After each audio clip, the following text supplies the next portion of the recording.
ഗാന്ധിയെ കൊന്നവർ ഇന്ത്യയെ കൊല്ലുന്നു എന്ന പ്രമേയത്തിൽ SDPI കേരളത്താകമാനം മണ്ഡലം തലങ്ങളിൽ നടത്തുന്ന ജാഗ്രതാ സദസ്സിൻ്റെ ഭാഗമായ പരിപാടിയിലാണ് നമ്മൾ ഏവരും ഉള്ളത്.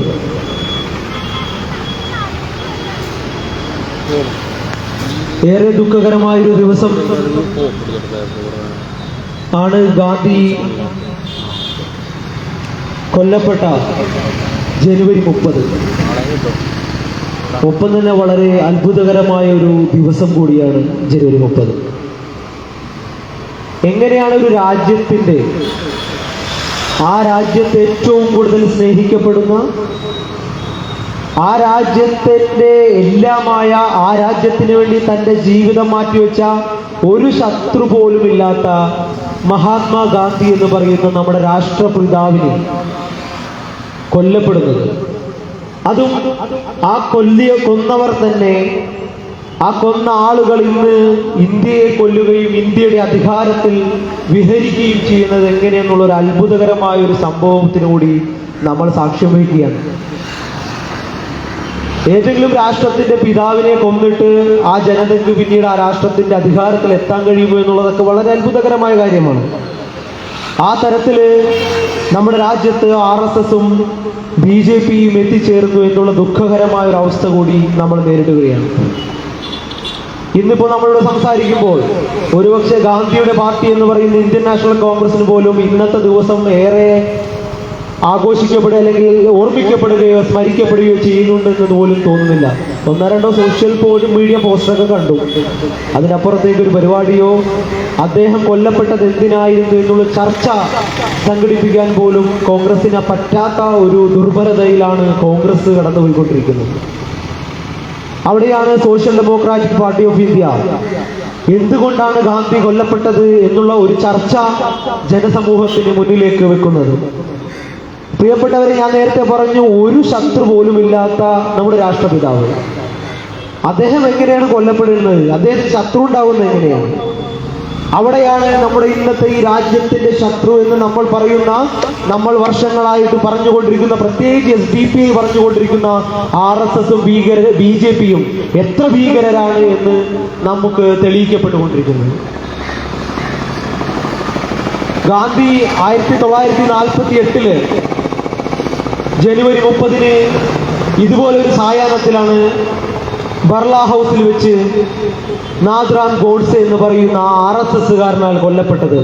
ചിലരൊക്കെ RSSകാരനാണെന്ന് പറയുന്നതിൽ പ്രശ്നം പറയുന്നുണ്ട്. കാരണം RSSകാരനാണെന്ന് പറഞ്ഞാൽ കേസ് വരും, പിന്നെ കോടതി പോകേണ്ടി വരും. RSSകാരൻ എന്ന് പറയുമ്പോൾ നമുക്ക് RSS എന്ന പ്രസ്ഥാനത്തിന്റെ ഒരു പ്രത്യേകത അറിയാം. 10,000 പ്രസ്ഥാനങ്ങൾ വേറുണ്ടാക്കി വെച്ചിട്ടുണ്ട്. ഒരു വ്യക്തിയെ കൊല്ലാൻ വേണ്ടി വരെ ഒരു സംഘടന ഉണ്ടാവും. സനാതൻ സംസ്ഥ എന്ന് പറഞ്ഞുകൊണ്ട് ഇന്ത്യ മുഴുവൻ സ്ഫോടനം നടത്താൻ വേണ്ടി RSS സംഘടനയുണ്ട്. ആദിവാസികൾക്കിടയിൽ ശുശ്രൂഷ എന്ന് പറഞ്ഞുകൊണ്ട് ആദിവാസികൾക്കിടയിൽ നുഴഞ്ഞു കയറി അവർക്കിടയിൽ വർഗീയത ഉണ്ടാക്കാൻ വനവാസി കല്യാൺ സംഘ് എന്ന് പറഞ്ഞുകൊണ്ട് RSSന്റെ സംഘടനയുണ്ട്. മുസ്ലിങ്ങളുടെ ഇടയിലേക്ക് വരെ RSSന്റെ സംഘടനയുണ്ട്. പല മൗലാനമാരൊക്കെ ഇപ്പോൾ മുസ്ലിങ്ങൾ വേഷം കെട്ടിയ മൗലാനമാർ വരെ RSSന് വേണ്ടി സംസാരിക്കുന്ന, ഒരുപക്ഷെ നിങ്ങൾ കുറച്ച് നാൾ മുമ്പ് കണ്ടുള്ള യൂട്യൂബ് ഹാജി എന്നൊക്കെ പറഞ്ഞിരുന്ന പലരും കളിയാക്കിയിരുന്ന, നമ്മൾ കളിയാക്കുന്നില്ല കേട്ടോ. ഒരു ഷിഹാബ് ചോട്ടൂർ എന്ന് പറയുന്ന ഒരു യുവാവ് ഇന്ത്യ മുഴുവൻ നടന്നു ഹജ്ജിന് പോയി. കുഴപ്പമില്ല, നല്ല പരിപാടിയാണ്. ഒരുപാട് ആളുകൾ ഹജ്ജിന് പോകുന്നുണ്ടല്ലോ. അത്രയും പ്രയാസപ്പെട്ട് ഹജ്ജിന് പോകാനൊന്നും മുസ്ലിങ്ങളോട് ഇസ്ലാം പറയുന്നില്ല എന്നുള്ള വേറെ കാര്യം. എന്തായാലും അദ്ദേഹം പോയി, നല്ല കാര്യം. പക്ഷേ ഗുജറാത്തിൽ മാത്രം വളരെ പ്രത്യേകരമായ സ്വീകരണം കിട്ടിയ ഒരു സാഹചര്യമൊക്കെ ഉണ്ടായിരുന്നു. അതൊന്നും ചർച്ച ചെയ്യുന്നില്ല. പക്ഷേ പെട്ടെന്നൊരു ദിവസം പ്രധാനമന്ത്രിക്ക് നന്ദി പറഞ്ഞുകൊണ്ട് ഒരു പോസ്റ്റ് വരികയാണ് ഷിഹാബ് ചോട്ടൂരിന്റെ. ഒന്നാലോചിച്ച് നോക്കണം, ഒരാൾ ഹജ്ജിന് പോകുമ്പോൾ സ്വാഭാവികമായിട്ടും ഇന്ത്യയിൽപ്പെട്ട സാഹചര്യം അനുസരിച്ച് ഒരുപാട് ഫോളോവേഴ്സൊന്നും ഉണ്ടാവില്ല. പക്ഷെ കേരളം നമ്മൾ വിട്ടതോടുകൂടി, ഇപ്പം മൂപ്പര മുഫ്തി എന്നാ പറയുന്നത് കേരളത്തിന്റെ പുറത്ത്, കേരളത്തിന് പുറത്തേക്ക് വിട്ടതോടുകൂടി 4-5 PR ഏജൻസികളുടെ സഹായത്തോടെ 360 ഡിഗ്രി ആംഗിളിൽ അദ്ദേഹത്തിന്റെ വീഡിയോസ് എടുത്തുകൊണ്ട് അങ്ങ് മദീനയിൽ, മക്കയിൽ എത്തുന്നത് വരെയുള്ള വീഡിയോസ് ഇറക്കുകയും ഇന്ത്യയിലെ തന്നെ ഒരു സെലിബ്രിറ്റിയായി മാറുകയും ചെയ്തു. ഇനി അദ്ദേഹത്തിന്റെ റോൾ എന്താണെന്ന് വരും കാലങ്ങൾ തെളിയിക്കപ്പെടുമായിരിക്കും. എന്തായാലും അത്തരത്തിൽ വരെ ഇടപെടാൻ കഴിവുള്ള ഒരു സംവിധാനമായി RSS നിൽക്കുന്ന ഒരു സാഹചര്യത്തിൽ ആ സംഘടനയുടെ നേതൃത്വത്തിൽ ആണ് കൊല്ലപ്പെട്ടതെന്ന് പറയുന്നത് ഒരു തെറ്റല്ല എന്ന് മാത്രമല്ല, അതൊരു യാഥാർത്ഥ്യവുമാണ്, അതൊരു കോമൺ സെൻസ് ആണ്. സാധാരണക്കാരന് മനസ്സിലാകുന്ന ഒരു കോമൺ സെൻസ് ആണത്.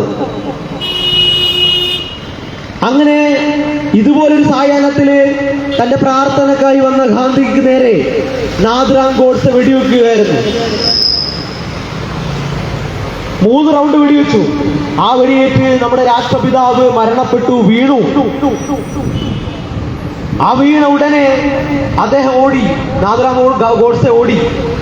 നമുക്കറിയാം ഈ പറഞ്ഞ ഗാന്ധിക്ക് ശത്രു ഉണ്ടാവുന്ന കാര്യം പറയുമ്പോൾ ഗാന്ധിക്ക് ശത്രു ഉണ്ടാവാൻ സാധ്യതയില്ല. SDP ശത്രു ഉണ്ടാവും, അല്ലെങ്കിൽ RSSന് SDP പക തോന്നും, വിദ്വേഷം തോന്നും. കാരണം എന്താ? ഇന്ത്യ രാജ്യത്ത് SDP RSSന് ഏറ്റവും നല്ല രീതിയിൽ തിരിച്ചടി കൊടുക്കുന്ന ഒരു പ്രസ്ഥാനമാണ് SDP. അതിനിപ്പോ ശാരീരികമാണെങ്കിലും നിയമപരമാണെങ്കിലും രാഷ്ട്രീയമാണെങ്കിലും സാമൂഹികമാണെങ്കിലും ജനകീയമാണെങ്കിലും ഒക്കെ നല്ല തിരിച്ചടി കൊടുക്കാൻ കഴിവുള്ള ഒരു പാർട്ടി എന്ന നിലയിൽ SDP-യോടൊക്കെ വിദ്വേഷം RSSനൊന്നുമാണ്. പക്ഷെ ഗാന്ധിയോട് തോന്നാൻ കാരണമൊന്നും ഉണ്ടായിരുന്നില്ല. ഗാന്ധിയെ കൊന്നു. 8 പേരായി പ്രതികളായിരുന്നു.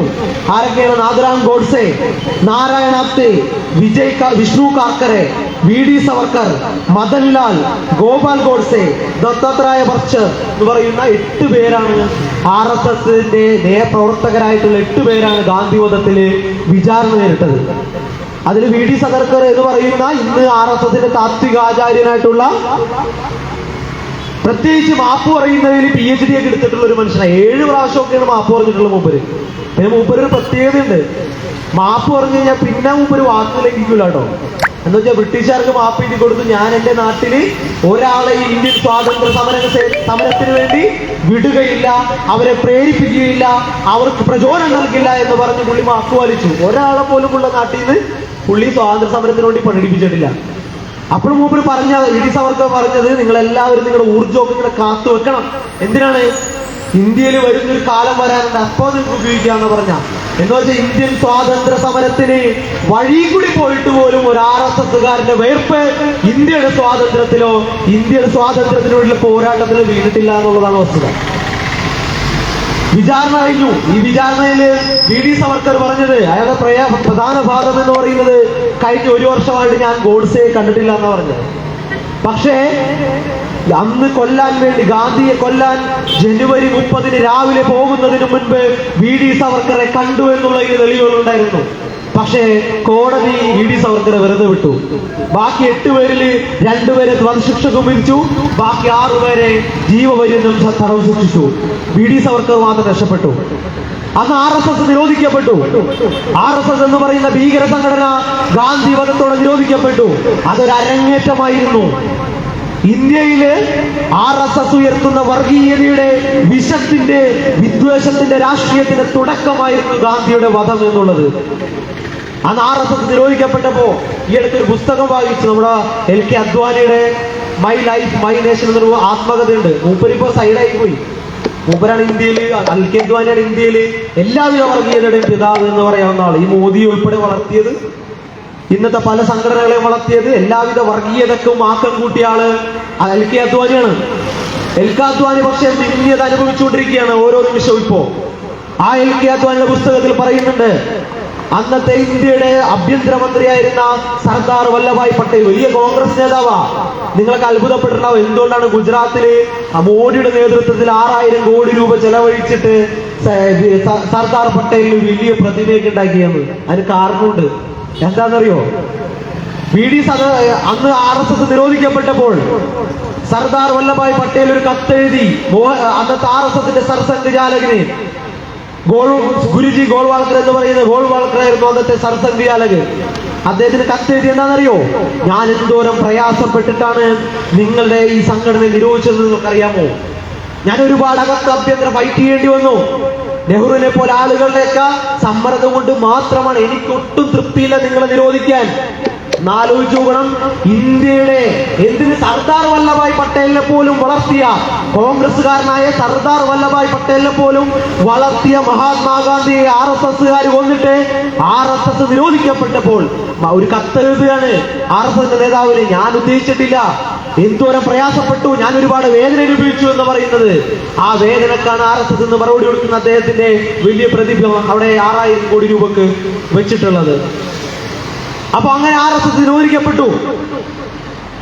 ആ സമയത്തും ചർച്ച ഏറെ ഉയർന്നു വന്നില്ല. എന്തുകൊണ്ടാണ് ഗാന്ധി കൊല്ലപ്പെട്ടത്? പ്രധാനമായിട്ട് 2 കാരണങ്ങളായിരുന്നു.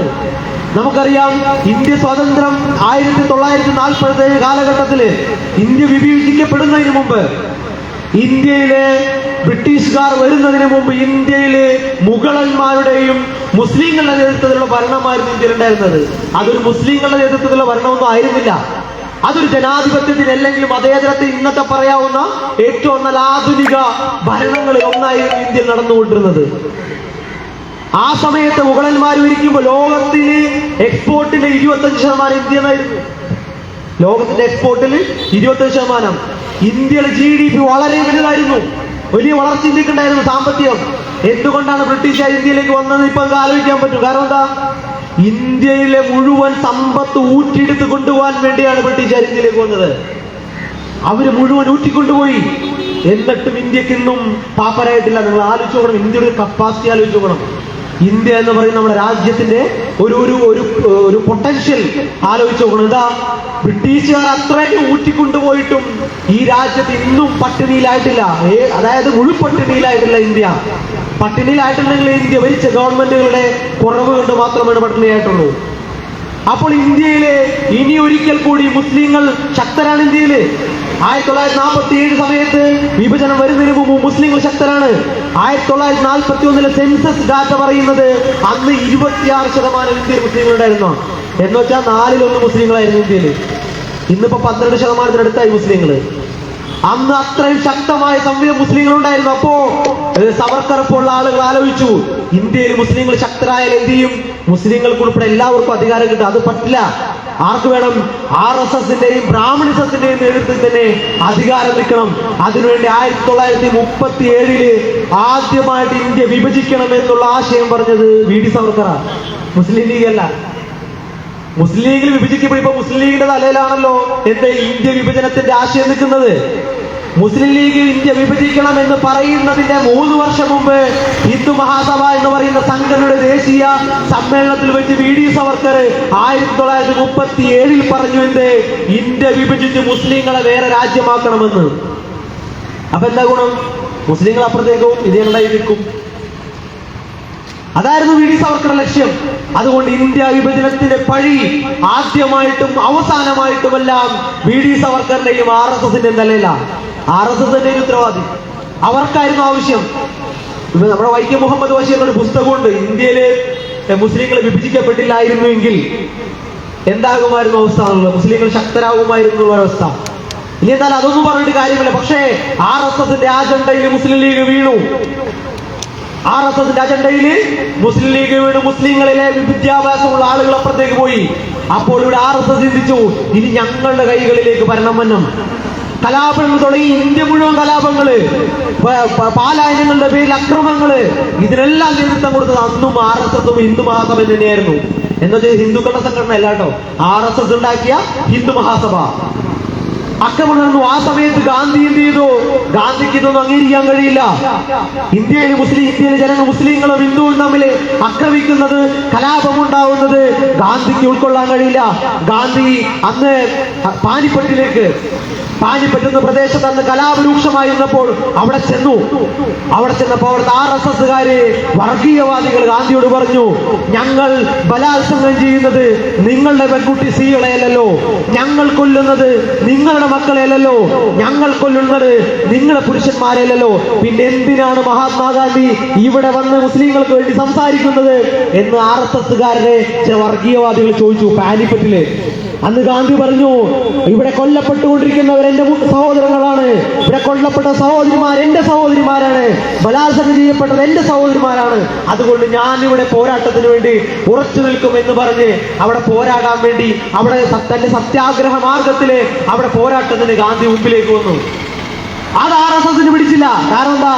ഇന്ത്യയിൽ ഇങ്ങനത്തെ ഒരു മനുഷ്യൻ ജീവിച്ചിരുന്ന ഇന്ത്യയിലെ മുസ്ലിങ്ങളെ ഹിന്ദുക്കളെ തമ്മിൽ കലാപം ഉണ്ടാക്കാൻ പറ്റുമോ? തമ്മിൽ തല്ലിക്കാൻ പറ്റുമോ? അത് പറ്റാത്തത് കൊണ്ട് ഒന്നാമത്തെ കാരണം. രണ്ടാമത്തെ കാരണം, ഇന്ത്യ വിഭജിക്കപ്പെട്ടപ്പോൾ ഒരു 66 കോടി രൂപയോളം പാകിസ്ഥാൻ ഇന്ത്യ നൽകണമായിരുന്നു. ആ സമയത്ത് കശ്മീരിലെ ഒരു പ്രദേശം പാകിസ്ഥാൻ ആക്രമിച്ച് കീഴടക്കി.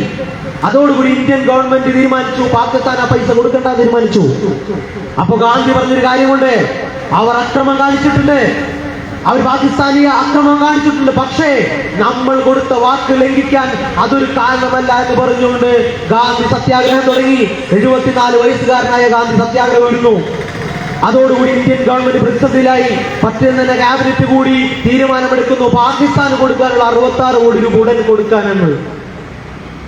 അതായിരുന്നു ഗാന്ധിയുടെ പവർ. ഇതൊന്നും പിടിക്കാത്ത ഒരേ ഒരു വിഭാഗം ഇന്ത്യയിലുള്ളൂ, അത് RSS ആണ്. നീതി സംസാരിക്കുമ്പോൾ പിടിക്കാത്ത ഒരേ വിഭാഗം പ്രശ്നമാകുന്നത് RSSനും BJPക്ക് മാത്രമാണ്. ആ അടിസ്ഥാനത്തിലാണ് ശത്രുവാകുന്നത്. അങ്ങനെ ഗൂഢാലോചന അരങ്ങേറി. ഗാന്ധിയെ തീർക്കണം. 1948 ജനുവരി 20-ാം തീയതി ഒരു അറ്റംപ്റ്റ് നടത്തി ആ ഗാന്ധിയെ കൊല്ലാൻ. അത് നടന്നില്ല, പാളിപ്പോയി. വീണ്ടും നടത്തിയ അറ്റംപ്റ്റിലാണ് ഗാന്ധി കൊല്ലപ്പെടുന്നത്. പ്രിയപ്പെട്ടവരെ, നമ്മളൊന്ന് ആലോചിച്ച് നോക്കണം. ഇന്ത്യ അന്ന് ഗോഡ്സെ കൊല്ലപ്പെടുന്നത്, ഗോഡ്സേനെ തൂക്കിലേറ്റി. ഗോഡ്സേനെ തൂക്കിലേറ്റുന്ന സമയത്ത് ഗോഡ്സെ തൂക്കിലേറ്റുന്ന അന്ന് വരെ വിചാരിച്ചിട്ടുണ്ടായില്ല തൂക്കിലേറ്റപ്പെടുമെന്ന്. അവർ വിചാരിച്ച എങ്ങനെയെങ്കിലുമൊക്കെ രക്ഷപ്പെടുമെന്ന് വിചാരിച്ചത്. പക്ഷെ തൂക്കിലേറ്റപ്പെട്ടു. ആ തൂക്കിലേറ്റുന്ന അന്ന് ഗോഡ്സെ പറഞ്ഞു, ഇന്ത്യയിൽ അഖണ്ഡ ഭാരതം ഉണ്ടാവുന്നത് വരെ എന്റെ ചിതാഭസ്മം നിങ്ങൾ നശിപ്പിക്കരുതെന്ന് പറഞ്ഞു. അത്ര തീവ്ര വർഗീയവാദിയായ ഒരാളാണ് നാഥുറാം ഗോഡ്സെ. ഇപ്പൊ നാഥുറാം ഗോഡ്സെ പകരം വെക്കാൻ വേണ്ടിയുള്ള ശ്രമങ്ങൾ നടന്നുകൊണ്ടിരിക്കുക രാജ്യത്ത്. ഗാന്ധിക്ക് പകരം നീ വേറെ രസകരമായ സംഭവം, ഇന്ത്യയുടെ പാർലമെന്റില് മഹാത്മാഗാന്ധിയുടെ ചിത്രത്തോടൊപ്പം VD സവർക്കറുടെ ചിത്രം ഇരിപ്പുണ്ട് എന്നുള്ളതാ. ആരാണ്? കൊല്ലപ്പെട്ട ഗാന്ധിയുടെയും കൊല്ലുന്നതിൽ ഗൂഢാലോചന നടത്തിയ VD സവർക്കറുടെയും ചിത്രം ഇന്ത്യൻ പാർലമെന്റിലുണ്ട് എന്നുള്ളൊരു വിരോധാഭാസം കൂടി നമ്മൾ കാണേണ്ടിയിരിക്കുന്നു. അതുകൊണ്ട് തന്നെ ഒന്നാമത്തെ ഇന്ത്യയിലെ ആ ആക്രമണത്തിന്റെ കാരണം ഇന്ത്യയിലെ മുസ്ലിങ്ങൾക്ക് വേണ്ട രീതിയിലുള്ള പരിഗണന ലഭിക്കാൻ പാടില്ല എന്നുള്ളതായിരുന്നു. അത് ഏകദേശം സക്സസ് ആയി എന്ന് പറയാം RSS സംബന്ധിച്ച്. രണ്ടാമത്തെ ഒരു ഇന്ത്യയിലെ ആദ്യത്തെ ആക്രമണം കേട്ടോ ഗാന്ധിയെ കൊന്നത്. ഇന്ത്യയിൽ ആദ്യത്തെ ഭീകരാക്രമണം, RSS നടത്തിയ ആദ്യത്തെ ഭീകരാക്രമണം. രണ്ടാമത് നടത്തിയത് 1992 ബാബരി മസ്ജിദ് തകർത്തത്. 1992 ബാബരി മസ്ജിദ്. ഇന്നിപ്പോ ചില സംഘടനകളൊക്കെ, ചില പത്രം, മുസ്ലിം മാനേജ്മെന്റ് ഉള്ള ഒരു പത്രം, ഞാൻ പേര് പറയുന്നില്ല, പേര് പറഞ്ഞ കുഴപ്പമില്ല, ചന്ദ്രിക. ആ പത്രം അവിടുത്തെ പ്രവർത്തകർക്കും ആ പത്രത്തിൽ ജീവനക്കാർക്ക് നിർദ്ദേശം കൊടുത്തു. എന്താണ്? ഈ വരുന്ന ഒരാഴ്ച ചന്ദ്രികയിൽ ബാബരി എന്നുള്ളൊരു പേര് വരരുത്, ഒരു പരാമർശം പോലും വരരുത്. നിങ്ങൾ ആരെങ്കിലും ഇവിടെ ഉള്ള മുസ്ലിം ലീഗിന്റെ നേതാക്കന്മാരുടെ ഫേസ്ബുക്കിൽ കയറി നോക്കിയിട്ട് അതിലാരെങ്കിലും ബാബരി എന്നുള്ളൊരു വാക്ക് ഉപയോഗിച്ചിട്ടുണ്ടോ എന്ന് നിങ്ങളൊന്ന് പരിശോധിച്ച് നോക്കിയാൽ നന്നാവും. ഒരാൾ ഉപയോഗിച്ചിട്ടില്ല. ചന്ദ്രികയോട് ചട്ടം കെട്ടി എന്തിയ ചന്ദ്രിക ബാബരി എന്ന് പറയാൻ പാടില്ല എന്ന്. പക്ഷേ നീതിബോധമുള്ള മാധ്യമങ്ങൾ പലരും എഴുതിയത് ബാബരിയുടെ മണ്ണിലാണ് രാമക്ഷേത്രം ഉയർന്നതെന്ന് എഴുതി. ബാബരിയുടെ മണ്ണില് ഇന്ത്യയിൽ ഒരു ക്ഷേത്രം ഉയരുന്നതിനോ ഒരു മസ്ജിദ് ഉയരുന്നതിനോ ഒരു പള്ളി ഉയരുന്നതിനോ Social Democratic Party of India എന്നല്ല, ഇന്ത്യയിൽ ഒരു ജനത എതിരല്ല. പള്ളികൾ ഉയരണം. കാരണം മനുഷ്യന്റെ സ്പിരിച്വാലിറ്റിയുടെ ഭാഗമാണല്ലോ വിശ്വാസങ്ങൾ. അമ്പലങ്ങൾ ഉയരും, ചർച്ചുകൾ ഉയരും, ഇതൊക്കെ ഉണ്ടാവണം. പക്ഷെ പള്ളി പൊളിച്ചിട്ട് അമ്പലവും പണിയാൻ പാടില്ല, അമ്പലം പൊളിച്ചിട്ട് പള്ളിയും പണിയാൻ പാടില്ല. അത് നീതിയല്ല. പള്ളി പൊളിച്ചിട്ട് അമ്പലം പണിയാൻ പാടില്ല, അമ്പലം പൊളിച്ചിട്ട് പള്ളിയും പണിയാൻ പാടില്ല. അതാണ് SDP-യുടെ നീതി എന്ന് പറയുന്നത്. SDP മനസ്സിലാക്കുന്ന, വിശ്വസിക്കുന്ന നീതി. അതുകൊണ്ട് ബാബരി മസ്ജിദ് തകർത്തുകൊണ്ട് അവിടെ സൃഷ്ടിച്ചിട്ടുള്ള ആ കെട്ടിടം അത് നിയമവിരുദ്ധമാണ് എന്നുള്ളതാണ്. ഇപ്പൊ ഞാൻ പറയുന്നത് മാത്രമല്ല, കോടതി എന്താ പറഞ്ഞത്? നമ്മുടെ കോടതിയുടെ അവസ്ഥയൊക്കെ ചില സമയത്ത് വളരെ പ്രയാസകരമാട്ടോ. ഇനി കോടതി രക്ഷാവോന്നറിയില്ല. കോടതിയുടെ മുമ്പിൽ വലിയൊരു കേസ് വന്നിട്ടാണ് ബാബരി മസ്ജിദ് ഭൂമി ബന്ധപ്പെട്ട തർക്കം വന്നപ്പോൾ ആദ്യത്തെ കോടതി 3 പീസാക്കി കൊടുത്തിട്ട് പറഞ്ഞു അതൊരു റിയൽ എസ്റ്റേറ്റ് ഇഷ്യൂ ആയിട്ടാണ് കണ്ടത്. അലഹാബാദ് ഹൈക്കോടതി എന്താണ്, ആരൊക്കെയാണ് തർക്കം ചോദിക്കുന്ന എല്ലാവർക്കും ഓരോ പീസ് അങ്ങനെ ഡിവൈഡ് ചെയ്ത് 3 പീസാക്കി കൊടുത്തു. നമ്മളാരെങ്കിലും ചെയ്തിട്ടുണ്ടെങ്കിൽ നമുക്കൊരു പീസ് കിട്ടിയാൽ അങ്ങനെയായിരുന്നു അവരുടെ നീതി. ആ നീതി തെറ്റാണെന്ന് സുപ്രീം കോടതി പറഞ്ഞു. സുപ്രീം കോടതി നീതി പറഞ്ഞു എന്താണ്, അവിടെ 1992 വരെ അല്ലെങ്കിൽ 1941 വരെ മുസ്ലിങ്ങൾ ആരാധന നടത്തിയ പള്ളിയായിരുന്നു അത്. ഒരു ക്ഷേത്രവും തകർത്തിട്ടല്ല ബാബരി മസ്ജിദ് പണിഞ്ഞത് എന്ന് കോടതി പറയുന്നതാ. അതുകൊണ്ട് നമുക്ക് പറയാം, കോടതിയുടെ ജഡ്ജ്മെന്റിൽ, സുപ്രീം കോടതിയുടെ ജഡ്ജ്മെന്റിൽ പറയുന്നു ഒരു ക്ഷേത്രവും തകർത്തിട്ടല്ല ബാബരി മസ്ജിദ് അവിടെ നീർഭാഗി പണിതത് എന്ന് കോടതി പറയുക. കോടതി വേറൊരു കാര്യം കൂടി പറഞ്ഞു, 1992 ബാബരി മസ്ജിദ് തകർത്തത് ഒരു നിയമവിരുദ്ധ കുറ്റമാണ്. കോടതി പറഞ്ഞതാണ്, നിയമവിരുദ്ധ പ്രവൃത്തിയാ. ഇതൊക്കെ കോടതി പറഞ്ഞു വെച്ചിട്ടോ. സ്വാഭാവികമായിട്ട് അന്ന് ട്രോളിംഗ് കണ്ട ആൾക്കാരുണ്ടോന്ന് അറിയില്ല, TV കണ്ടത്. കാരണം കോടതിയിൽ നിന്ന് ഓരോ വാർത്ത പുറത്തു വരുമ്പോഴും ആദ്യം വരുന്നു ക്ഷേത്രം തകർത്തല്ല ബാബരി മസ്ജിദ് പറഞ്ഞത്. കുറച്ച് കഴിഞ്ഞ് പറയുന്നു 1992 ബാബരി മസ്ജിദ് തകർത്തത് നിയമവിരുദ്ധമാണ്, ഇന്ത്യൻ ജനാധിപത്യത്തിനെതിരാണ്. ഓക്കെ, കുറച്ച് കഴിഞ്ഞിട്ട് പറയാണ് ആ ഭൂമി ട്രസ്റ്റിന് കൊടുക്കുകയാണ്, അവിടെ ക്ഷേത്രം പണിയുകയാണെന്ന്. അതായത് കോടതി പറഞ്ഞു വെച്ചത് ഞങ്ങൾ നീതി അടുത്ത തലമുറ. ഇതുവരെ ഒരു രസകരമായ കാര്യം, ഇന്ത്യയുടെ ജുഡീഷ്യറിയിൽ ഒരു കോടതി വിധിക്ക് താഴെ ഒപ്പിടാത്തതായിട്ടില്ല. ആകെ ഒരു വിധിക്ക് താഴെയുള്ളൂ, അത് ബാബരി മസ്ജിദിക്കാണ്. അതിൻ്റെതായ ഒരു ജഡ്ജും ഒപ്പിട്ടിട്ടില്ല എന്നുള്ളതാണ്. അപ്പോൾ അതായത് പറയാനുള്ളതൊക്കെ പറഞ്ഞു വെച്ചു, കോടതി ഉള്ളിലുള്ള നീതിബോധാക്ക പറഞ്ഞു വെച്ചു. പക്ഷേ ഞങ്ങൾക്കിപ്പോൾ അത് ബാബരി മസ്ജിദ് പുനർനിർമ്മിക്കണമെന്ന് പറയാനുള്ള ത്രാണിയില്ല എന്നാണ് അന്ന് കോടതി പറഞ്ഞു വെച്ചത്. എന്തായാലും അത് കഴിഞ്ഞു. അതിനുശേഷം ആ വിധി പറഞ്ഞതിലെ പ്രധാന ചില ജഡ്ജിമാർക്കൊക്കെ ചില സ്ഥാനവും കിട്ടി. അതിൽ പ്രധാനപ്പെട്ട രഞ്ജൻ ഗൊഗോയ് അന്നത്തെ ചീഫ് ജസ്റ്റിസ് ആയിരുന്നു ഇന്ത്യയുടെ. മൂപ്പരെ BJP MP ആക്കി, മെമ്പർ ഓഫ് പാർലമെന്റ് ആക്കി. അത് കഴിഞ്ഞ് അബ്ദുൽ അസീർ എന്ന് പറയുന്ന ഒരു ജഡ്ജി ഉണ്ടായിരുന്നു, അദ്ദേഹത്തിന് ഗവർണറാക്കി. അങ്ങനെ കുറെ സ്വീകരണം കൊടുത്തു. അതൊക്കെ നടന്നു. രണ്ടാമത്തെ അതിന് കുറെ മുമ്പ് 1949 വേറൊരു ജില്ലാ മജിസ്ട്രേറ്റ് ആദ്യമായിട്ട് അവിടെ ബാബരി മസ്ജിദിന് വിഗ്രഹം കൊണ്ടുവച്ചപ്പോൾ, RSSകാർ വിഗ്രഹം കൊണ്ടുവച്ചപ്പോൾ അത് അംഗീകരിച്ച് നിയമമാക്കി കൊടുത്തത് അവിടുത്തെ അന്നത്തെ കളക്ടറായിരുന്ന ജില്ലാ മജിസ്ട്രേറ്റ് ആയിരുന്ന KK നായർ എന്ന് പറയുന്ന മലയാളിയാണ്. അപ്പൊ മൂപ്പർക്കും പിന്നീട് MP സ്ഥാനം കൊടുത്തു. മൂപ്പർക്കും കൊടുത്തു, കൂടെ ഭാര്യയും കൊടുത്തു. സന്തോഷമായിക്കോട്ടെ എന്ന് ചോദിച്ചിട്ടെ. BJP അങ്ങനെ ഉണ്ടോ? നമ്മളെ പോലെ ഒന്നുമല്ല, വളരെ വാരിക്കോരി കൊടുത്തു. അവരെ സഹായിക്കുന്നവരെയൊക്കെ അവർ വാരിക്കോരി തിരിച്ച് സഹായിക്കുന്ന ഒരു സ്വഭാവം BJPക്ക് ഉണ്ട് എന്നുള്ളതാണ്. ആ രീതിയിലേക്ക് ഇന്ത്യയിൽ രണ്ടാമത്തെ ഏറ്റവും വലിയ ഭീകരാക്രമണം നടന്നു RSS നേതൃത്വത്തിൽ. നമ്മൾ മനസ്സിലാക്കണം, ഇന്ത്യയെ കൊല്ലുന്നതിന്റെ ഒരു രീതികളാണോ. ഒരുപക്ഷെ ഇന്ത്യയില് ബാബരി മസ്ജിദ് തകർക്കപ്പെട്ടതോടുകൂടിയാണ് ഇന്ത്യയില് സംഘപരിവാരം വളരുന്നത്, സംഘപരിവാരം വളർന്നു തുടങ്ങുന്നത്. അതോടൊപ്പം വളർച്ച കൂടി. LK അദ്വാനിയുടെ രഥയാത്ര നടന്നു, ഇന്ത്യയിൽ വർഗീയത വളർന്നു, കലാപങ്ങളുണ്ടായി, പല സ്ഥലങ്ങളിലും പ്രശ്നങ്ങളുണ്ടായി. അതിന്റെ എല്ലാം നേട്ടം BJP തന്റെ 30% വോട്ട് ശേഖരിക്കുന്നില്ലായി. BJPക്ക് എപ്പോഴും ഉണ്ടല്ലോ, BJPയുടെ ഒരു ഗുണം എന്താണെന്ന് വെച്ചാല്, BJPയുടെ ഗുണം എന്നല്ല, BJP ചെയ്യുന്ന രീതി. 100 വോട്ടുണ്ടെങ്കിൽ 30 വോട്ട് അവർക്കറിയാം, 30 വോട്ടേ കിട്ടുള്ളൂ. എവിടെ ആ 30 വോട്ട് ഉറപ്പിച്ചിട്ട് ബാക്കി 70 വോട്ടിനെ വളരെ കൃത്യമായിട്ട് വിഭജിച്ച് നശിപ്പിച്ച് കളയും. അതാണ് BJP ഇതുവരെ ജയിച്ചിട്ടുള്ള എല്ലാം അങ്ങനെ തന്നെ. ഇന്ത്യയിൽ എവിടെ BJPക്ക് 50% വോട്ടിന് മുകളിലൊന്നും കിട്ടിയിട്ടൊന്നും BJP ജയിക്കാറൊന്നുമില്ല. BJP ജയിക്കില്ല. ഈ പരമാവധി ഇന്ത്യയിൽ എത്ര വലിയ മോഡിയല്ല യോഗി ഭരിച്ചാൽ പോലും ഒരു വർഷം ഒരു 49% വരെ ഇന്ത്യയിൽ BJP കിട്ടിയേക്കാം. പക്ഷെ ബാക്കി വരുന്ന ഭൂരിപക്ഷത്തിനെ ഭിന്നിപ്പിച്ച് നിർത്തുന്നതിലാണ് ഇവരുടെ വിജയം ഇരിക്കുന്നത്, BJPയുടെ വിജയം. അതിൽ രസം എന്താണെന്ന് വെച്ചാല്, ഇപ്പോ ഇന്ത്യ മുന്നണിയൊക്കെ ഉണ്ടായി. ഇന്ത്യ മുന്നണി എന്ന് പറയുന്ന ഒരു മുന്നണി രൂപം കൊണ്ടു. അതിന് നേതൃത്വം കൊടുത്താണ് നിതീഷ് കുമാർ ആയിരുന്നു. JDUവിന്റെ പ്രസിഡന്റായിട്ടുള്ള, ബീഹാറിലെ മുഖ്യമന്ത്രിയായിട്ടുള്ള നിതീഷ് കുമാർ. നിതീഷ് കുമാർ ഇപ്പൊ കഴിഞ്ഞ ദിവസം രാവിലെ രാജിവെച്ച് മൂപ്പര് വൈകിട്ടായപ്പോ BJPയുടെ മന്ത്രിസഭ അവിടെ കയറി. BJPയും മൂപ്പര് ചേർന്നിട്ട് മന്ത്രിസഭ അവിടെ കയറി. 19ാമത്തെ മുഖ്യമന്ത്രിയാണോ ആലോചിച്ചു. മൂപ്പര് അവിടെ ബീഹാറിൽ അദ്ദേഹമല്ലാതെ വേറെ മുഖ്യമന്ത്രിയില്ല. ഒന്നുകിൽ BJPയുടെ ഒപ്പം അല്ലെങ്കിൽ RJയുടെ ഒപ്പം, ഇങ്ങനെ മാറി മാറി മുഖ്യമന്ത്രി ആയിക്കൊണ്ടിരിക്കും. മൂപ്പരായിരുന്നു ഇന്ത്യ മുന്നണി എന്നൊരു കോൺസെപ്റ്റ് എല്ലാം കൊണ്ടുവന്നത്. അത് ഏകദേശം അടിത്തറ പൊളിഞ്ഞു. ഇപ്പൊ രാഹുൽ ഗാന്ധിയുടെ ജോഡോ യാത്ര നടക്കുകയാണ്. ഇപ്പൊ പലപ്പോഴും നമ്മൾ അനുഭവിക്കുന്ന ഒരു ഇന്ത്യൻ, നമ്മുടെ നാട് അനുഭവിക്കുന്ന ഒരു പ്രശ്നം എന്താണ്, കോൺഗ്രസ് ഇങ്ങനെ തകർന്നും തകരാതെ തകർന്നു നിൽക്കുമ്പോൾ പലപ്പോഴും പല ആളുകളിലേക്ക് വലിയ ആത്മവിശ്വാസം കയറും. കോൺഗ്രസ് ഉണ്ടെങ്കിലാണ്, കോൺഗ്രസ് ശക്തിപ്പെട്ടാലാണ് ഇന്ത്യയിൽ BJP തകരുള്ളൂ എന്ന് പറയുന്നത്. പലപ്പോഴും നമ്മൾ കേൾക്കുമ്പോൾ രസകരമായൊരു കാര്യമാണ്. അപ്പൊ എന്റെ വീട്ടിൽ ഇതുപോലെ കോൺഗ്രസ്സുകാർ വന്നു.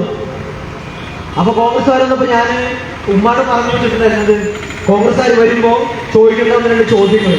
അതിൽ ഒന്നാമത്തെ ചോദ്യം, കോൺഗ്രസ് ശക്തമായി കഴിഞ്ഞാൽ ഇന്ത്യയിൽ BJP അധികാരത്തിൽ വരില്ല എന്നായിരുന്നെങ്കിൽ എന്തുകൊണ്ട് ബാബരി മസ്ജിദ് തകർക്കപ്പെട്ടു? കാരണം ബാബരി മസ്ജിദ് തകർക്കപ്പെടുമ്പോൾ കേന്ദ്രം ഭരിച്ചിരുന്നത് കോൺഗ്രസ് ആയിരുന്നു. അന്ന് ആ BJPയുടെ നേതാക്കന്മാരായ LK അദ്വാനിയെയും കല്യാൺ സിംഗിനെയും ഉമാഭാരതിയെയും മുരളി മനോഹർ ജോഷിയെയെല്ലാം പിടിച്ചുകെട്ടി രാജ്യത്തിന്റെ കാരാഗ്രഹത്തിൽ അടച്ചിരുന്നുവെങ്കിൽ ഇന്ത്യയിൽ BJP ഇന്ന് കാണുന്ന രീതിയിലേക്ക് വളരില്ലായിരുന്നു. ശരിയല്ലേ? നിങ്ങളൊന്ന് ആലോചിച്ച് നോക്കണം. ഇനിയും വരും, ഇലക്ഷൻ ആവാറായി, 2024 പാർലമെന്റ് ഇലക്ഷൻ വരുന്നു.